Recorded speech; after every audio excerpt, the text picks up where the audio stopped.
ay personal pa rin ang pagpapasalamat ko sa inyong lahat, sa tulong ninyo, sa kampanya ninyo, sa suporta ninyo para sa akin, at sa boto ninyo noong nakaraang halalan noong 2020.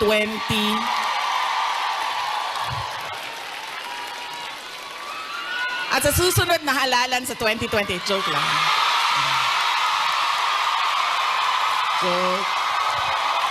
Sandali lang. Wait lang.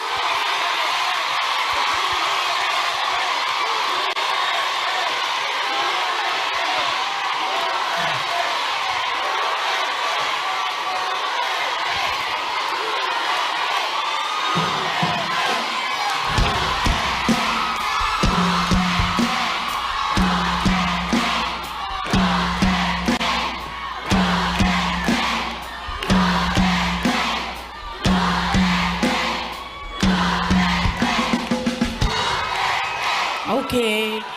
Papunta na po ang suspension order. Sige. Sige. Maraming salamat sa suporta ninyo noong 2022. Thank you very much sa inyong lahat, mga kababayan.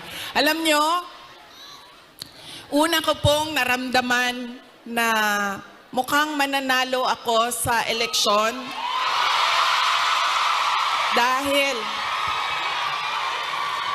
dahil nakita ko ang overseas absentee voting results. Una siyang lumabas. So nakita ko na I think 98% lahat